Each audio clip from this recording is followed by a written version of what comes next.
La sortie médiatique du chef de l'État à travers des médias internationaux le 22 avril 2018 jette une lumière plus vive et plus insupportable sur la profondeur de la crise dans notre pays.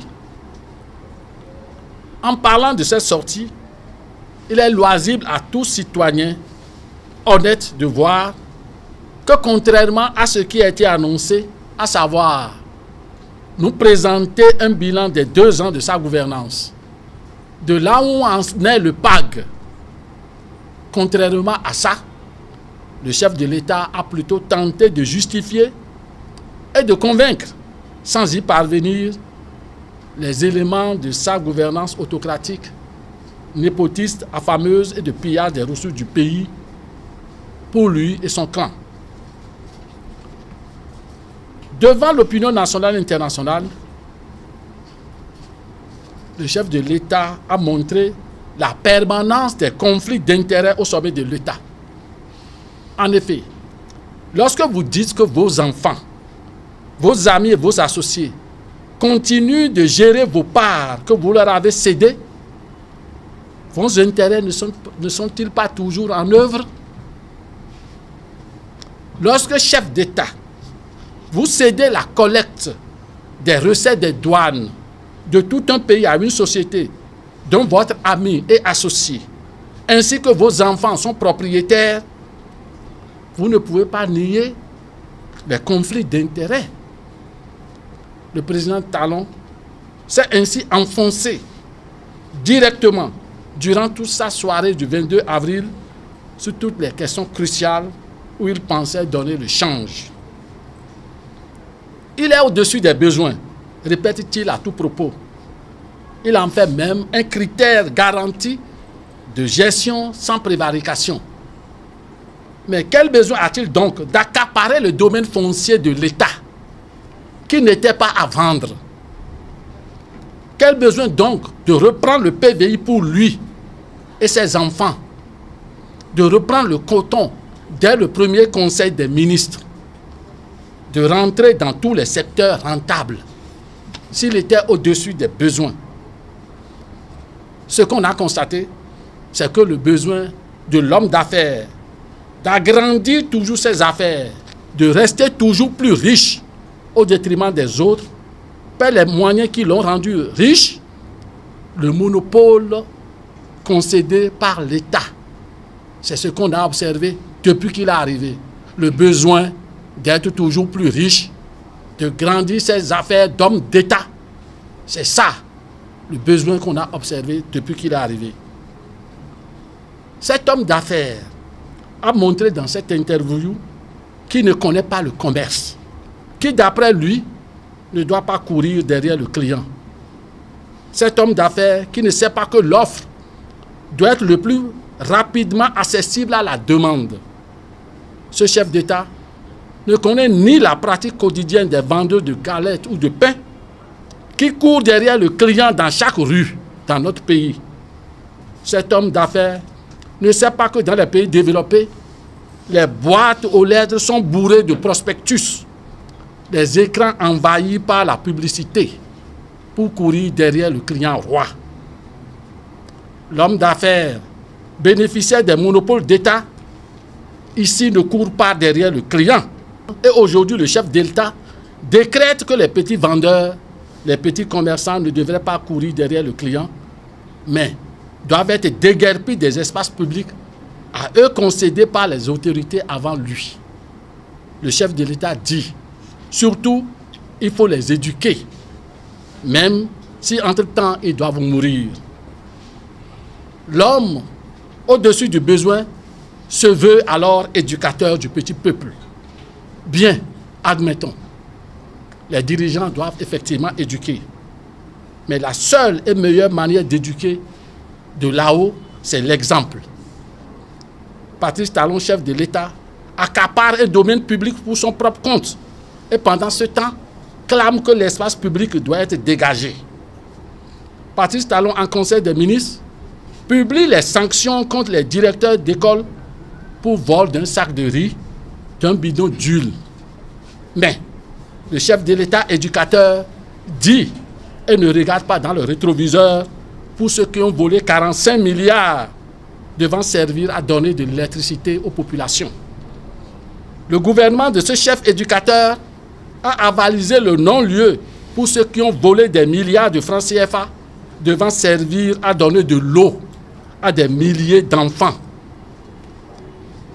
En effet, pour lui, quel crime abominable de voler un bidon d'huile, des vivres, de cantines scolaires.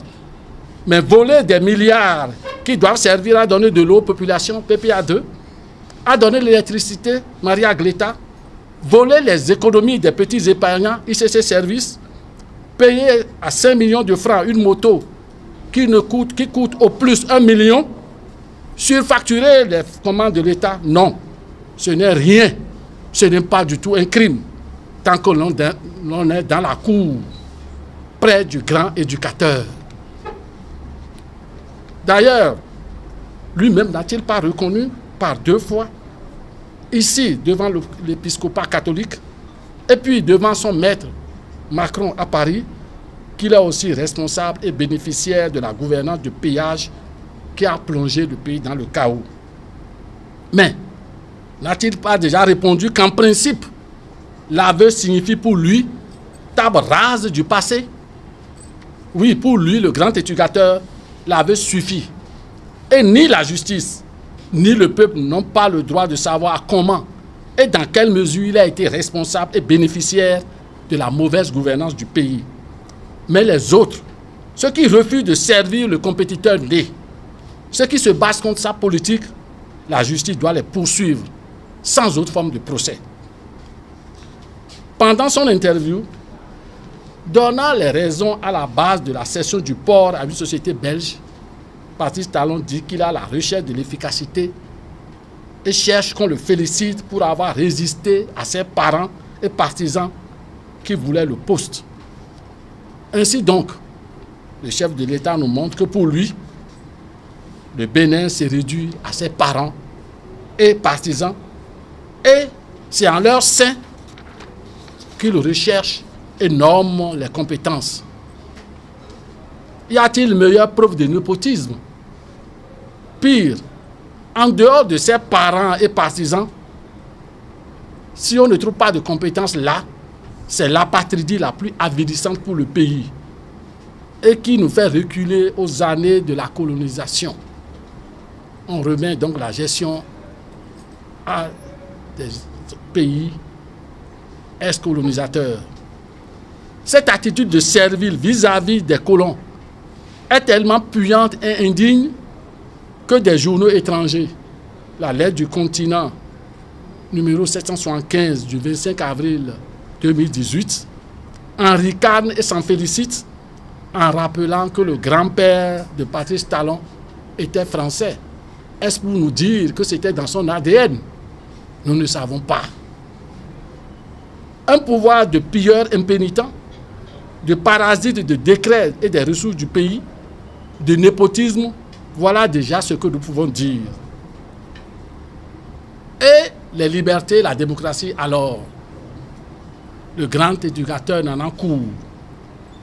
Par un raisonnement de sophisme, comme le pratique son avocat Joseph Dogbenou, Talon, au cours de cette interview, part du principe qu'il a des acteurs qui ne doivent pas faire grève, pour justifier le retard de grève à la justice, qualifiée de corrompue, et à la santé, qualifiée d'assassin en quelque sorte.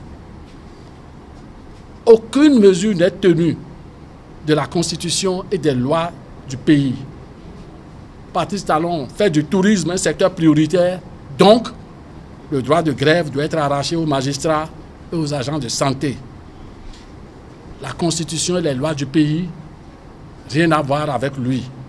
Telle est la volonté du chef de l'autocrate qui ne jurerait que par l'efficacité et pour cela dirige le pays comme une entreprise privée, la sienne, et les citoyens comme des employés, nous a-t-il redit à travers cette interview du 22 avril. La soi-disant lutte contre la corruption par Talon se résume à une chasse contre les opposants politiques et les concurrents potentiels économiques. La dictature autocratique au service des intérêts du clan est ainsi bien épinglée. L'interview du 22 avril 2018 montre également que cette dictature est sourde aux exigences du peuple ainsi qu'aux interpellations de tout ce que le pays compte de personnalités politiques et morales. Répondant justement aux interpellations de la rencontre du JEFA, tenue une semaine plus tôt, le 14 avril 2018, Patrice Talon renvoie à sa majorité au Parlement. Il n'y a pas de crise politique, il n'y a pas de crise parce que 60% des parlementaires le soutiennent. Il avance que l'Assemblée nationale, que c'est l'Assemblée nationale qui représente en un moment T l'opinion et les exigences d'un peuple. Ceci n'est pas toujours vrai. Dans beaucoup de cas, c'est faux. En des moments T, beaucoup de parlements sont en porte-à-faux et déconnectés de leur peuple. Pour prendre l'exemple de notre pays, en 1963 et de 1985 à 1989, les parlements au Bénin, en ce moment-là, étaient donc déconnectés du peuple béninois. Et face à l'aveuglement des pouvoirs de ces moments-là, le peuple s'est levé pour balayer et l'Assemblée nationale et le gouvernement en 1963 et en 1989 et 1990. Et c'est justement cette leçon que rappelle la rencontre de JEFA. Les personnalités et les forces politiques réunies à JEFA ont dit, citation, « Notre pays va mal. Le Bénin est plongé dans une crise aux dimensions multiples, politiques, économiques, sociales et culturelles. » Acclamé la rencontre de JEFA. Cette rencontre demande la fin des parjures par le président Patrice Talon et ses alliés à l'Assemblée nationale. Cette rencontre demande l'installation du COS LEPI, l'audit de la LEPI. Elle demande que les moyens soient donnés pour que ce soit la LEPI et seule la LEPI serve la base pour la liste électorale dans notre pays. La rencontre de JEFA demande le retour de la parole au peuple parce que le consensus né de 1990 est déchiré. Demande le retour de la parole au peuple par la convocation urgente d'une assise nationale des forces vives de la nation en vue de redéfinir les nouvelles bases consensuelles de gouvernance dans notre pays. Si Patrice Talon estime qu'il doit pouvoir ignorer cela, le peuple prendra la parole.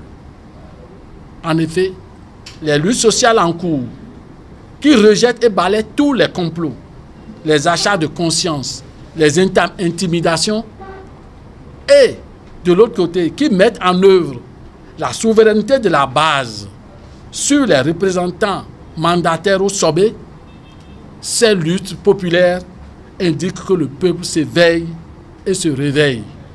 Le peuple reprend l'initiative et la parole sur ses gouvernants.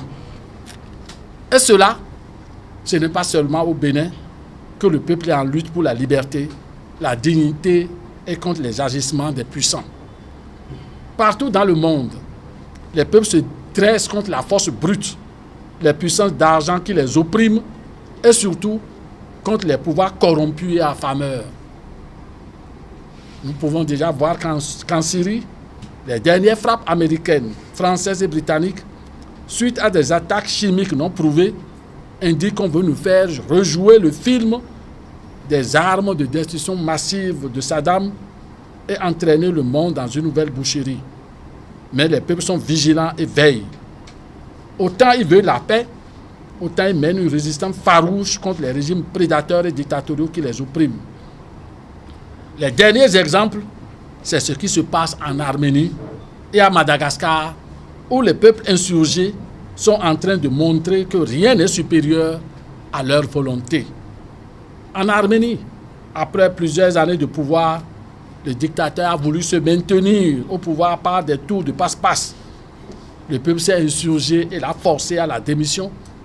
exigeant que le chef de l'opposition soit nommé à la tête du gouvernement pour gérer les élections transparentes qui d'habitude sont gagnées à coups d'argent et de fraude.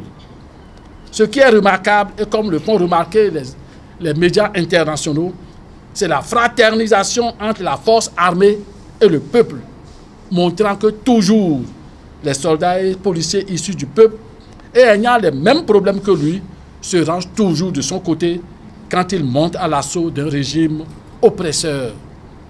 Il en a de même à Madagascar, où le peuple épuisé est dans les rues, demandant la démission du président et la fin de son pouvoir corrompu. Le peuple béninois, qui est dressé contre le pouvoir oppresseur de Patrice Talon, continuera donc aussi le combat et prendra l'exemple de ceux-ci sont en train d'accomplir sous ses yeux du brave peuple arménien malgache après ceux de Tunisie, d'Égypte et plus proche de nous, du Burkina Faso. Il est clair que le peuple fera la prouesse si le président Patrice Talon continue de rester sourd à ces exigences. C'est pourquoi le Front pour le sursaut patriotique dit bravo à tous les travailleurs, aux artisans, aux paysans, aux jeunes, étudiants et élèves, aux femmes des marchés et des rues qui sont au combat malgré la faim, la répression, la ruse et les mensonges d'État, les complots et trahisons de certains responsables.